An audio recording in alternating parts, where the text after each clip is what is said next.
Good evening. I'm Prophet Xavier Morris from the End Time Healing Ministry. And once again, we're focusing on, as you can tell by the title, how to fight spiritual warfare. And one of the biggest things each and every one understands is that each and every one of us who are still living and breathing all had to fight our own spiritual warfare. It's either in your mind, in your heart, your finances, your family, or your simply just your everyday life. So first and foremost, Heavenly Father, I ask you, Lord, to lead me, guide me, use me as a vessel that you see fit, Heavenly Father, Lord. I ask you, Lord, for me to speak from the throne room. Touch each and every person who is going to be on this live, even those who will see this video at a later date. I ask you, Lord, for your spirit to sweep through their homes, sweep through their cars, and most importantly, Heavenly Father, Lord, break their shackles upon them, Heavenly Father, Lord, so you can instill a fire within their bellies, Heavenly Father, Lord, so they can serve you and only you, and even have their children have a heart and desire to preach your word and share your word in their everyday life. So when we just think about spiritual warfare, we have to understand that no matter where you go, no matter where you are, you're always going to face some type of warfare. And many of you have seen it on your daily basis and never really realized what it was. How many of you have ever came in contact with somebody and you didn't have to do a thing to that person, but for whatever reason, that person just cannot stand being in your presence. That person, for whatever reason, just cannot stand seeing you be successful. And that person will go to any lengths whatsoever to essentially destroy you. So we need our prayer warriors in particular. But that, in a sense, is a level of spiritual warfare. Because one thing we understand is that we're our vessel. And either the spirit of God is going to flow through you or a different spirit. Now, depending on what that spirit may be, is completely up to you. But when you just think about it, just think back to all the things people have said and done. There are certain things that move in a certain way. Or finance, where you just think like for a reason, things is happening about finances. I don't really understand. Or you just look at your relationships, particularly your marriages, and just for a reason, you just seen just turmoil. You start fighting with your children, or your children that's bucking against you, or you just see things just happening around you like, Lord, why is this happening? That is a level of spiritual warfare. Another things, health. Your health start declining. Mentally, things start going, or you just start to forget certain things, or you have dreams, and then you can't remember your dreams, or you see yourself wrestling in your sleep. So many different things can be different levels of spiritual warfare. So the reason why I really want to touch on this is because the biggest thing I think each and every one of us have to really understand is just learning and understanding how to fight. First and foremost, when we just think about Philippians 4:13, I'm pretty sure every last one of us have heard, I can do all things through Christ that strengthened me. But the biggest thing, a lot of us say that scripture, but we just don't really know what it really means. You can do all things through Christ that strengthened me. Well, what does that really mean? Well, the biggest thing we have to understand is this. Is God the center of your life? Is he the center of your universe? Are you constantly praying? Are you constantly fasting? Are you constantly fellowshipping with him? Are you taking those precious times in your life on a daily basis to communion with him? Ask yourself this. And most importantly, when you get tired, when all these different things start happening, when the stress start building up on your shoulders, who do you talk to? Who do you ask for to give you the strength so you can continue to press on? What mentally wise, physically wise, who are you speaking to? And most importantly, when things just continue to come in your way, when you just think about hurdles, are you asking God to help you get over that hurdle? When certain doors close on you, who are you asking for that key? And when people just start to get into your way, or when people try to destroy anything that they can try to find, or even when you think about your own character or your reputation, Who are you basically seeking for guidance and understanding to fight your battles for you? So when you thinking about Christ and how he basically can strengthen you, ask yourself this question: is he strengthening you, or are you trying to do everything by yourself? And if you're trying to do everything by yourself, this is one of the main reasons why you're fighting a lot of losing battles. So with that being said, one of the biggest things I've always learned, and hopefully you learn this sooner than later, is you have to learn how to fight on your knees. And the reason why I'm saying that is essentially this: fellowship. You can be on your job, you can be behind the desk in your cubicle, you can be anywhere. You can be working in a warehouse, you can be working outside. So no matter where you are, talk to God. You can talk to him in your mind. You can be at home and you can have your own prayer closet. You can be laying in your bed anywhere. But you have to talk to God and truly ask him to lead you, guide you, and give you wisdom and understanding. And most importantly, ask him so that he can basically fight the battle so you can stay more vigilant to basically see people who they really are. So when we just think about Psalms 27, and Psalms 27 really tells you that the Lord is my light and my salvation. Whom shall I fear? The Lord is the stronghold of my life. So when we just think about fear, you understand the enemy operates in fear. This is one of the main reasons why when you really start to look at things a certain way, you really start to just essentially, you allow so many different things upon your life to get in the way of essentially God being that stronghold, because we're allowing other entities to be that stronghold within your mind and in your heart. And a lot of that stronghold can come from a lot of things that you entertain on a daily basis, from things you watch, listen to, certain activities that you allow within your mind. Because you have to protect your gates, things that you hear, things that you see, but most importantly, what you allow to come out your mouth. Because we also understand that there's death and life in the tongue. So when you just saying things such as, I know I'm going to have a bad day, or, oh, man, my day is this, my day is that, or anything that's negative, you can't be surprised when these things happen, because you literally gave the enemy ground to do anything in your life.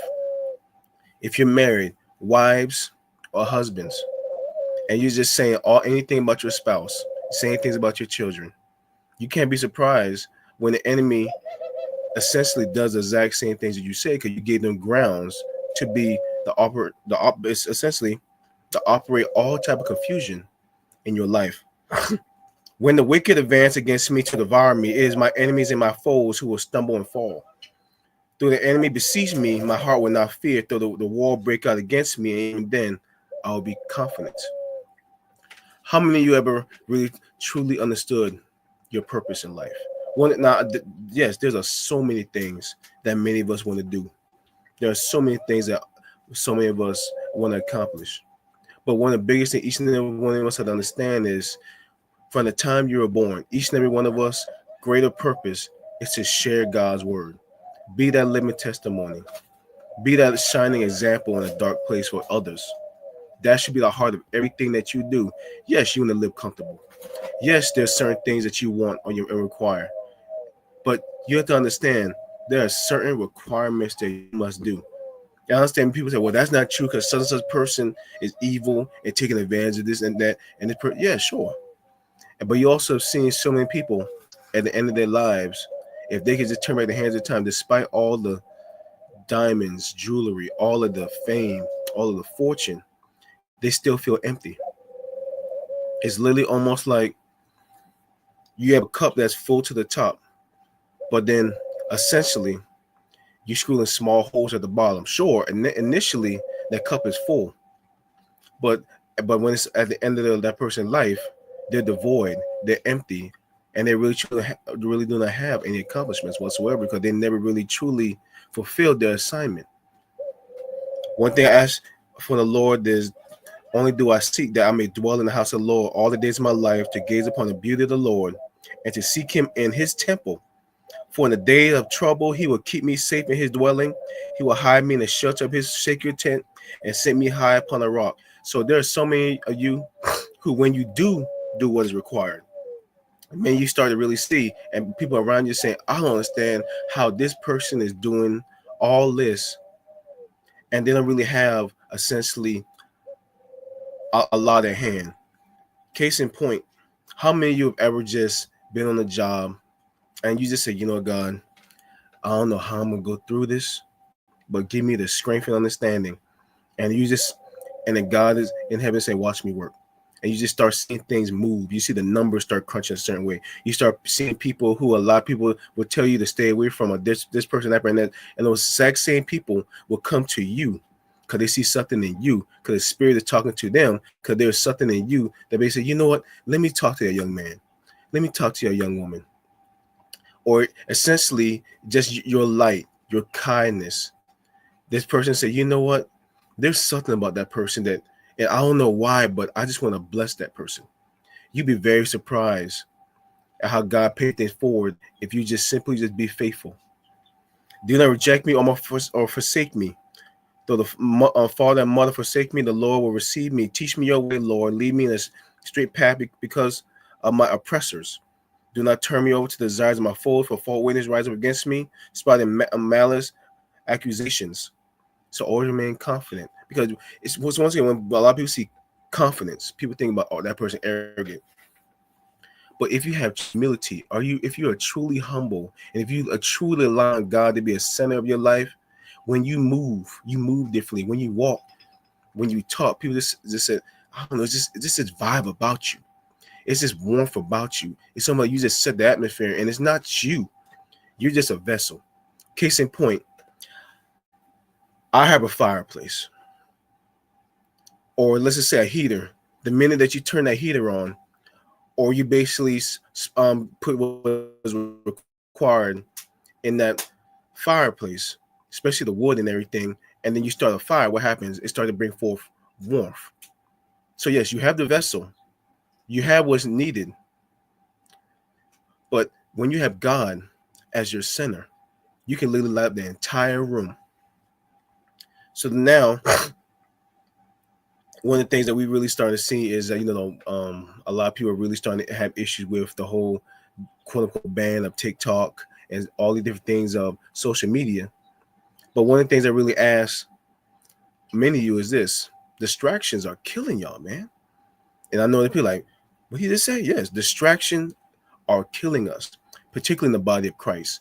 Too many of us are just so focused on so many different things. Case in point, I went over, I saw a post where certain people could, because they're being limited with social media, particular TikTok, a lot of people are saying that a lot of people depending on so much of these reels and so many things that they watch as a form of curing their depression.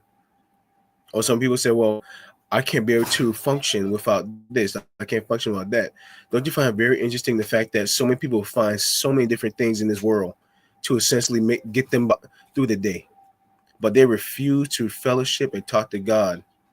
So of course, many of us that are going to be depressed. Of course, so many of us is going to have all these mental illnesses. You know why? Think about it. If you truly do not, if you get away from the source, then of course you can be empty. It's literally like you're driving in your car and you never go to the gas station. Of course, eventually that car itself is going to eventually stop. Now, with us as a human being, just imagine that you being that exact same car, you that exact same vehicle, and you don't have the fuel necessary to continue going on. What's going to happen? You eventually do what? Break down. You eventually stop.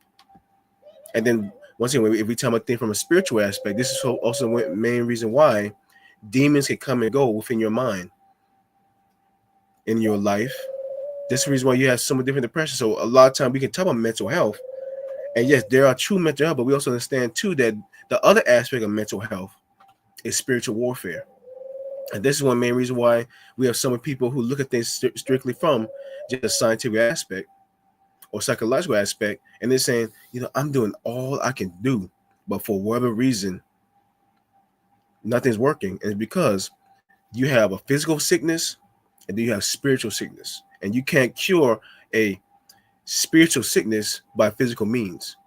A lot of things can only be done by fasting and praying, fasting and praying, fasting and praying. So you have to let the Holy Spirit fill your mind, and you will be very surprised at how basically the Word will basically fill you, truly fill you. Now, before I go to 1 Peter 5,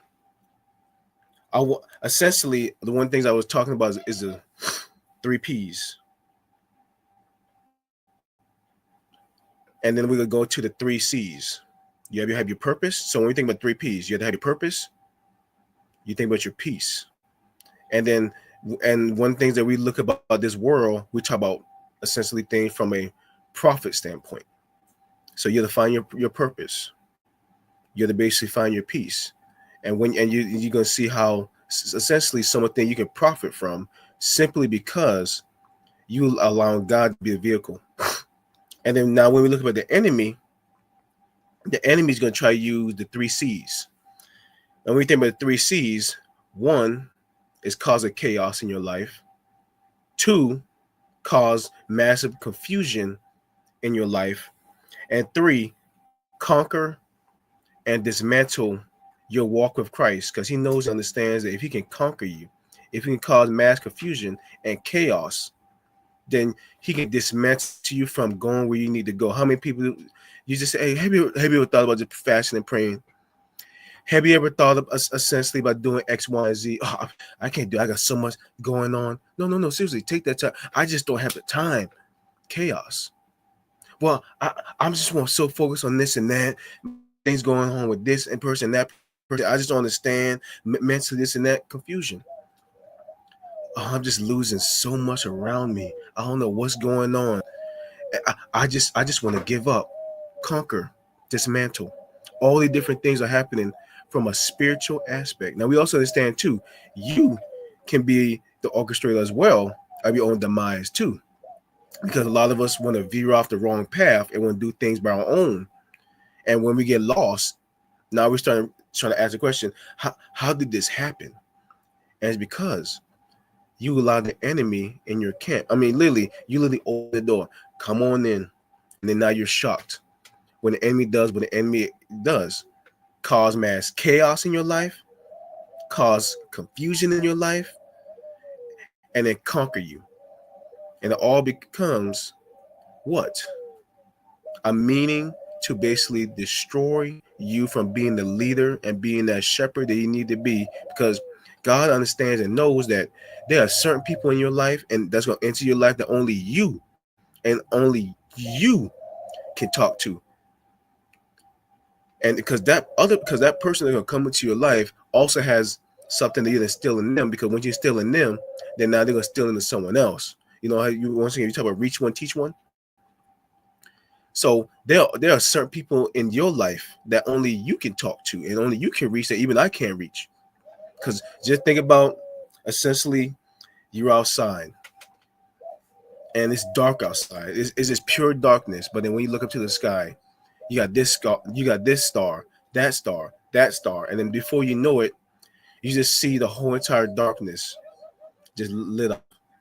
Or we just think about one lantern, or we just think about when we can necessarily talk about lantern, we're just talking about a candle. Let's just say you light up one candle. Okay, you see one flicker. Then you light another, and then before you know, when you have all these different candles lit, now you really see that when that all these candles come together as one, it brights up the entire room. So I can just be that one candle. But understand, you have to be that next candle, then the next person to be that next candle, and that next candle. And that's how you have true guidance, true fellowship. And that's how it's supposed to operate as one unit. Because we see all the time that the devil is using anything he possibly can to push his kingdom upon anything that you see and anything that you hear. So you have to essentially fight back and battle back. But the only way for you to fight and battle back, you have to understand who you're fighting, have the tools necessary to fight, and have the strategy to essentially overcome any type of thing he may say or do towards you.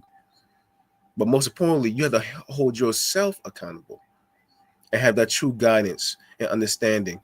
Because the last thing you can do and the worst thing you can do is lean on your own understanding. Or it's almost like you got blinders on. You're just walking in the darkness and you're not allowing anybody to lead you. I guarantee you, there's some of us who will say, you know what? I'm going to submit. I'm going to have true submission. And I know that's a word a lot of us don't want to hear with, but when you have true submission and you let God be the one that's taking that steering wheel, you just say, Lord, all these blessings are happening in my life. What's my purpose? What's my reasoning? Because I know even for myself, there are certain places I went and I say, you know what, God, I don't want to go here, but you know what? I'll go. And when I go, I just want you to just show me what is the reason you want me to go.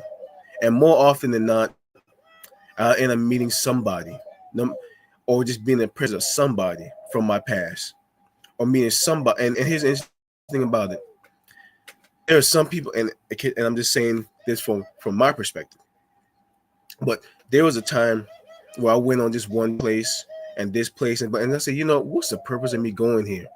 And then you meet the most unexpected people in the most unexpected places. And sometimes all it really needs is just closure. Some people just need a word. Some people just need forgiveness. I remember I met this one person, and I'm going to say it right now. What this person did to me was despicable. This person basically did anything they possibly could to destroy me, if they could. And and think about the people in your life, the backbiters, the false witness, anything you can think of. That person did it. But then I met that person again. But this time when I met this person, I'm in a different place. And because I'm in a different place, because number one, I know my purpose. I have true peace within myself. And then my whole mentality in each and everything is simply this. I, the only thing that I want is to say, God, I want you to show me, show me essentially what can I do to essentially serve you any type of way possible.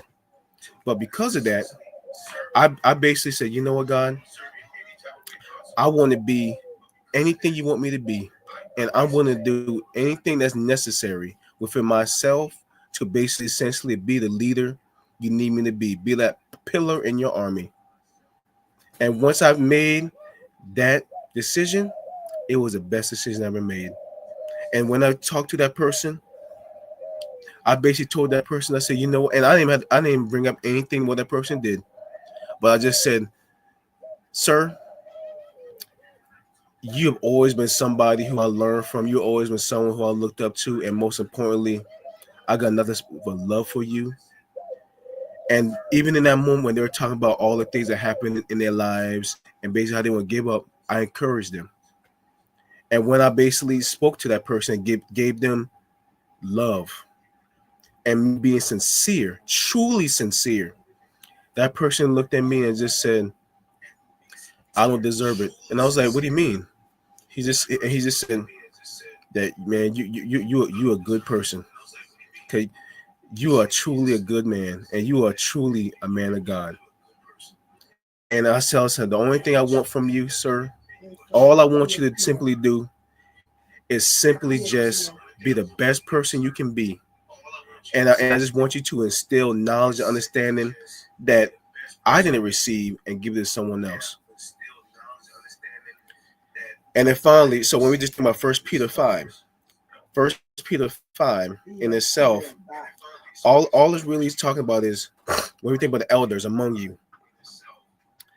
All I want you to do to feed the flock of God, which is among you. Take the oversight thereof, not by constraint, but willingly, for the filthy lucre, but of a ready mind. Neither as being lords over God's heritage, but being examples to the flock. So you have to be that shining example in everything that you do, because of the fact that you never really know who's watching you. And because when you walk in life, people are watching you. People are you literally that shining example everywhere that you go.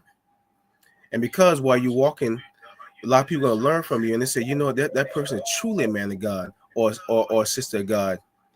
And because of that, you'll really see and understand that number one,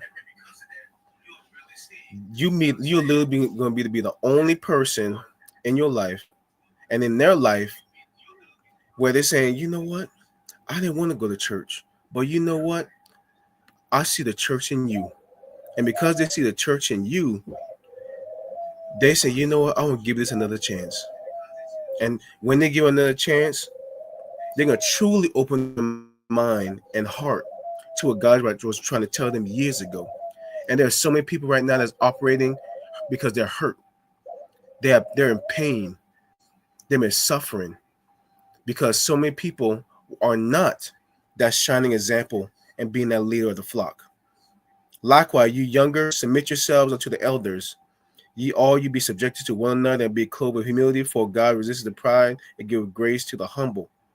Humble yourself, therefore, under the mighty hand of God, that he may exalt you in due time. Cast all your care upon him for the care for you. Because once again, be sober, be vigilant, because your adversary, the devil, as a roaring lion, walking among seeking who he may devour. So all thing in due time, in God's time. And so when you can be asking, like, God, if you truly love me, you give me this now. Well, God is always working on timing because there's so many things that we want. But have you really asked the question, what do you need? And what do you need in that timing? Because if God would basically give you everything at that moment, can you be able to handle it? It's like you said, God, I need money. I need this.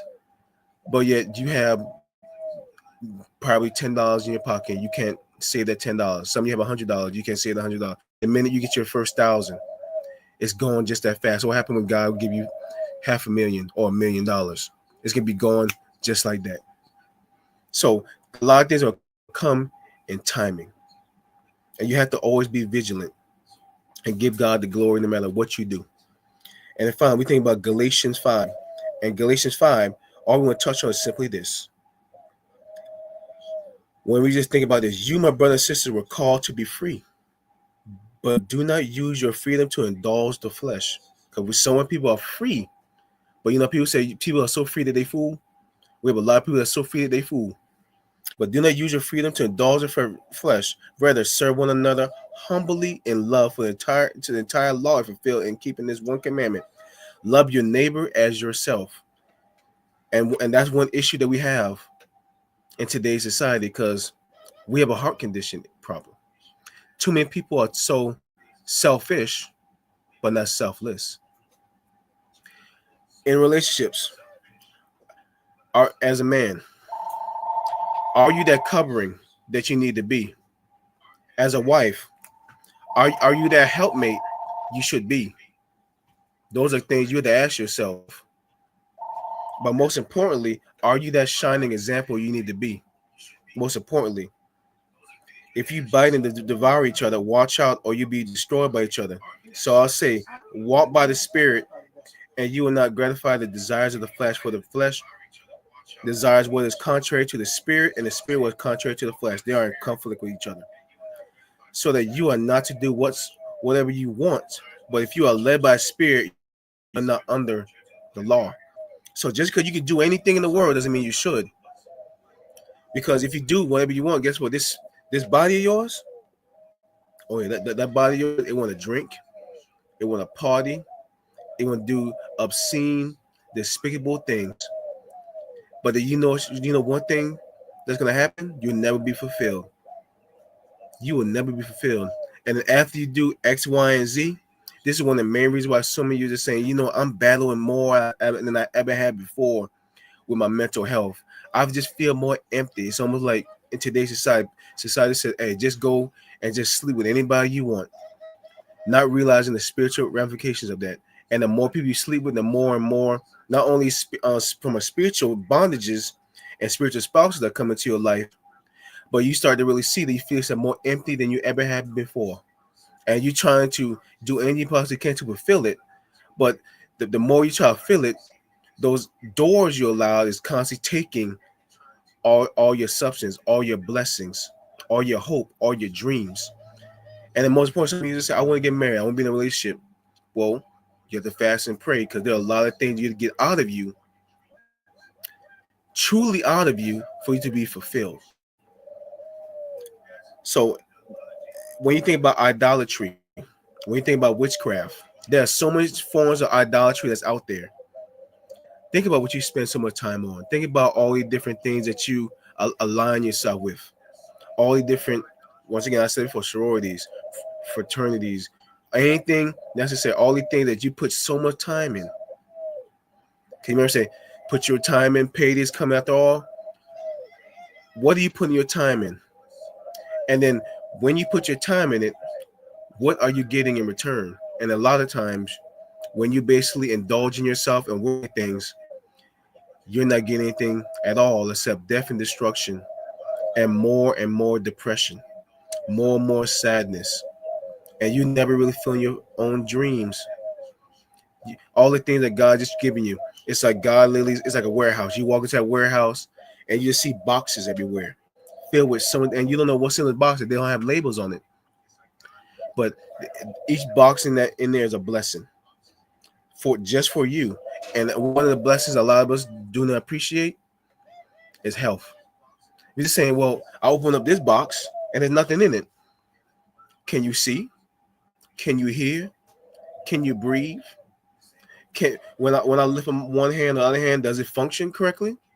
When I speak, does my words come out my mouth clearly? Do I have a clear mind? Can I walk? Think about the house that you have over your head. Think about all the different things. You can open the refrigerator. You have all this. There are so much blessings that each and every one of us have, and we don't appreciate it. Think about the people that come in your life. You have people that's come in your life and just trying to show you, God is sending them into your life so that He can basically touch you. So with that being said, you want to fight spiritual warfare? Learn how to fight on your knees. Let God lead you. And I promise you that in this day and this hour, no matter what happens, victory will be yours. Do not allow an entity lower than yourself to even think they can essentially go toe to toe with you in the ring. Because all you have to do is just say, "Victory is mine," said the Lord. And they said they must flee. Understand how to use your tools. It's all right there in the Word. Open up your mouth, open up your heart, and open up your mind, and allow the Spirit of God, you have to be very specific in everything that you ask for.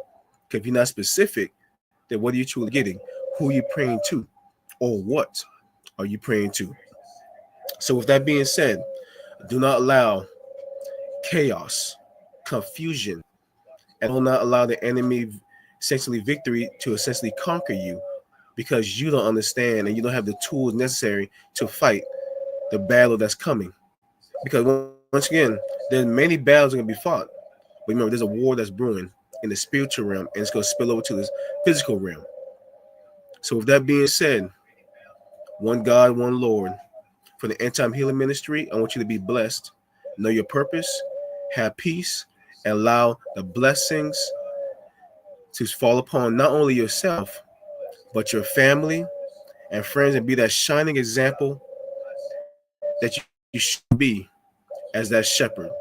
So until next time, for the End Time Healing Ministry, I'm Prophet Xavier Morris.